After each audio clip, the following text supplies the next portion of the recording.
Yoga gave me the reins back to my own life, and I felt like for the first time I was in control of what was happening to me, the good, the bad, the ugly, all of it. It's making the choice to accept yourself the way you are right now in this very moment. Continuing to commit to my yoga practice and commit to myself has really been an eye-opening experience that I can do it, and that I am worthy, and that I'm capable.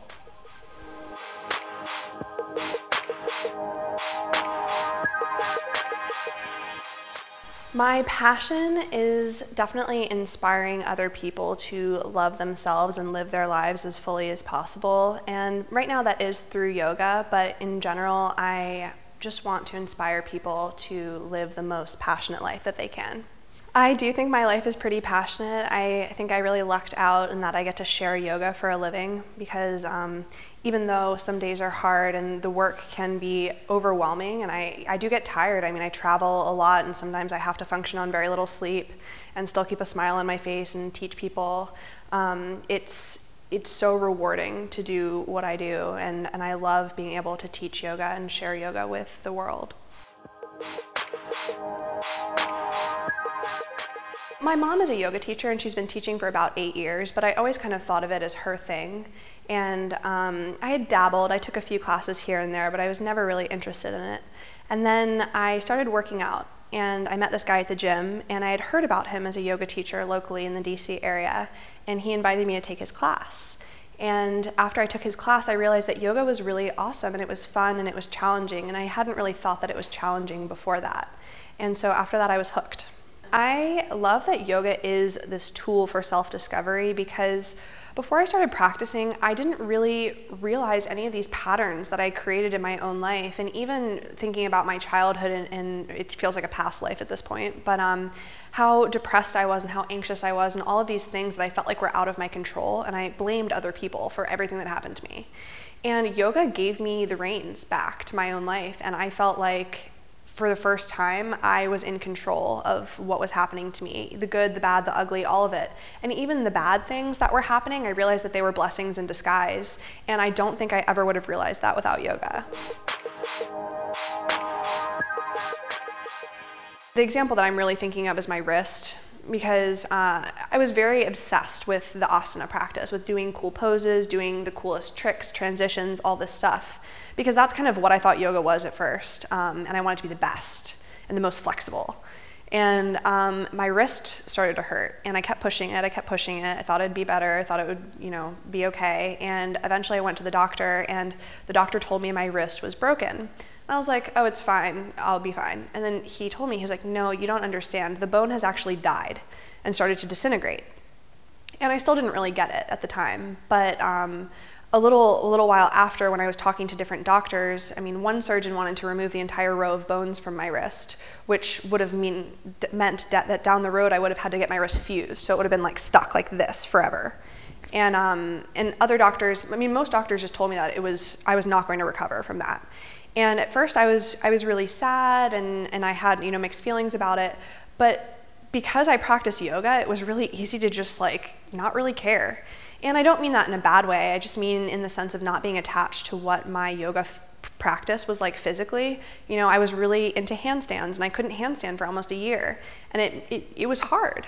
But through my practice, I learned that it was actually my biggest gift as a teacher, because now people relate to me even more than they did before, because it's easy to look at people who have these perfect poses or these unattainable things that we look at and feel a little bit distanced from them. But when those people, or when I go through something that is really life-changing and really hard to go through, that's when we connect to people. It's not through perfection, it's really through the struggle that people see who we really are.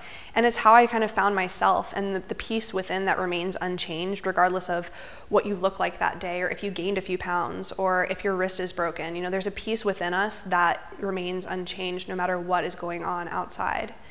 And that's kind of what I learned.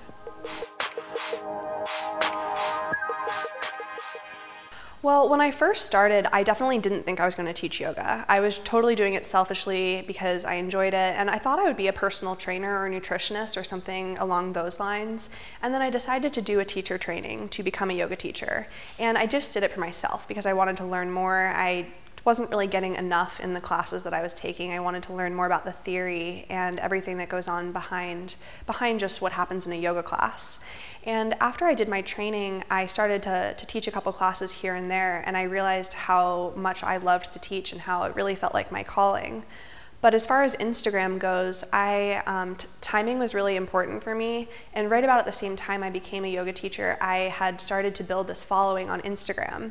And so as soon as I had my certification, I had studios that were reaching out to me, inviting me to travel and teach. And it was scary at first because I was a new teacher and I had no idea what I was doing, what I was teaching, who I was, what my voice was. And but I always wanted to travel. And so I figured that it was the perfect opportunity, and so I just dove in head first, and here I am now. I kind of always hoped that something would happen, not necessarily fame, but I knew that I wanted to share whatever it was with a lot of people. I kind of thought I wanted to be like a celebrity personal trainer at first.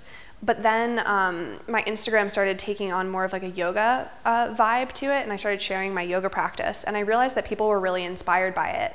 And at first, it was really just kind of like my journal, like my diary in keeping track of my yoga postures. And then I started to share more of myself on it, and I noticed that my words resonated with a lot of people, and so I continue to do that and to share like a journal, more or less.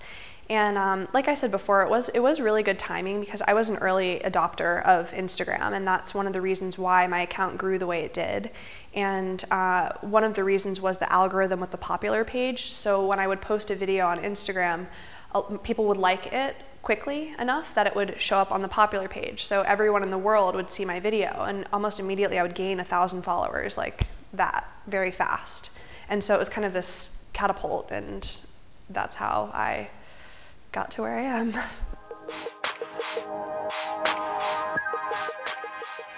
I think it's more simple than people think, whether it's just going to a class or searching on YouTube, finding a video for free, because there are so many resources in the world that we live in, whether it's online or in person. Yoga is really popular right now, and so there are a ton of different styles that you can try and figure out what one really works for you, and that might shift over the years. But I think the most important thing is just walking through the door and getting started, and however you get started, it doesn't really matter as long as you do. And like I said earlier, the consistency is really key in continuing to do it even when you feel like you're not getting better or you don't feel like practicing that day. Continuing to do it anyways is one of the most important things.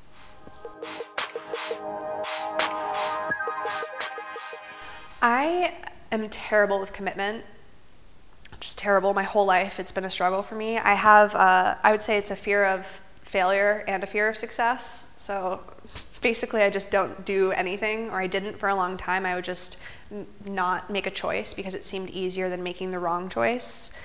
And so committing to myself and maintaining this practice throughout everything that's gone on in my life in the past few years really gives me a sense of stability in a way that I never felt before, because it was so hard for me to commit to anything. I mean, even making it through high school, making it through college, making it through all of those things was so challenging for me, and I just felt like I almost couldn't do it. And continuing to commit to my yoga practice and commit to myself has really been an eye-opening experience that I can do it, and that I am worthy, and that I'm capable.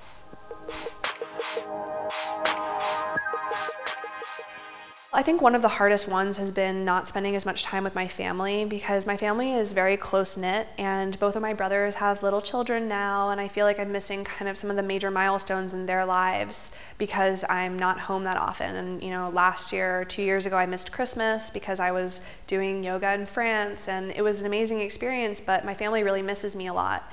And that's something that I've had to deal with every day, because I think it's worth it to be able to spread this love of yoga with more people than just my family, and still finding time for them too is a really big challenge. And I think I do a decent job of it, but I know that it's something that I'll always struggle with, especially now that my parents are starting to get older. It makes me sad sometimes to think about the fact that I might not have that much time left with them. And because you never know, you really don't. And that's probably the biggest sacrifice that I've made.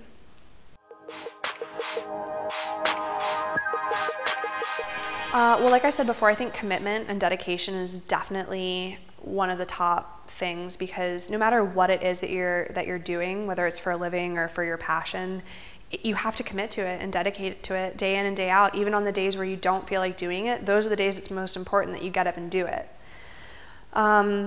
The other thing is that to remain passionate about it, because if I treated this like a job, like this is what I was doing for a paycheck, I would have quit a long time ago. Even though the money is pretty good in some ways, the work that it takes to get there and also the sacrifices that it takes, it's not a job, it really is a passion, and I feel like this is my duty and my purpose. And finding purpose, maybe purpose is a better word than passion necessarily, but as long as you're fueled by that purpose, life is easy because you feel directed. Even in those moments when I feel lost, I feel like I still know the general direction that I want to go, which makes it a little bit more smooth to keep going.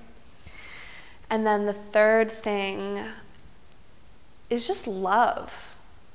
Loving myself has definitely been one of the most important parts of my journey, because I always sought love in other people, thinking that that would make me happy and that would make me feel better about myself. But then I realized that I was still miserable. And once I learned to accept myself and love myself, it became a lot easier to genuinely love everyone around me. And not like I love everyone, but just having a place of compassion for every person, but especially for myself, because I can be really hard on myself sometimes. And so that's been a big part of my journey. It's a long journey. It's not just like this switch flips and all of a sudden life is great and you're gonna love everything about yourself, because I still struggle with that all the time. And but it's a choice. It's making the choice to accept yourself the way you are right now in this very moment, not when you have a boyfriend or when you lose 10 pounds or whatever, when you get that better job. It never happens. It's not real. And even if it does happen, you're not going to be happy then, because then there's always something bigger, something better. And so it's accepting this very moment and who you are today that I think is the key to loving yourself forever.